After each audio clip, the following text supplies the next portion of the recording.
今日要介紹嘅單位係位於南岸2座嘅低層 E 室，佢係一個3房1套連儲物室嘅單位，實用面積係814尺。我哋一打開大門每一個玄關位，左手邊係儲物室，而右手邊就係廚房。廚房嘅工作台呈 U 字形設計，設有雙星盤同埋明火爐頭。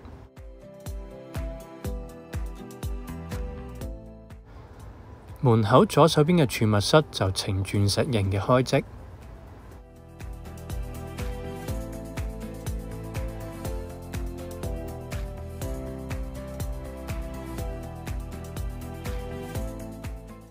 經過玄關位之後，我哋會嚟到單位嘅客飯廳。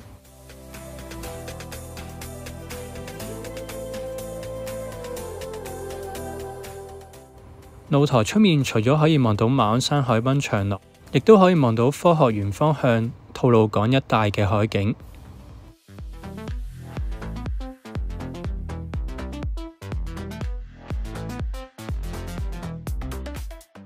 我哋返入去單位，去到走廊嘅位置可以通往3間睡房同埋浴室。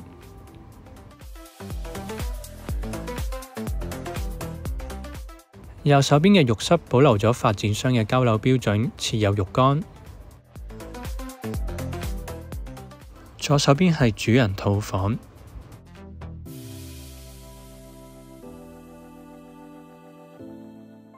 套廁同樣係保留咗發展商嘅交樓標準。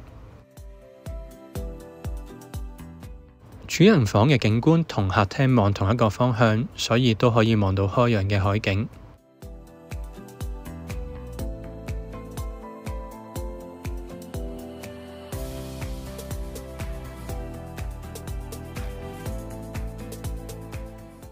走廊盡頭右手邊嘅睡房呈正方形開積，可以望到樹景同埋少少山景。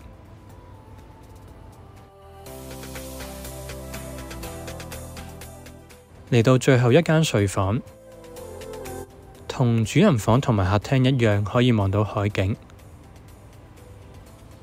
如果大家對呢個單位有興趣，歡迎聯絡Leo，多謝收睇。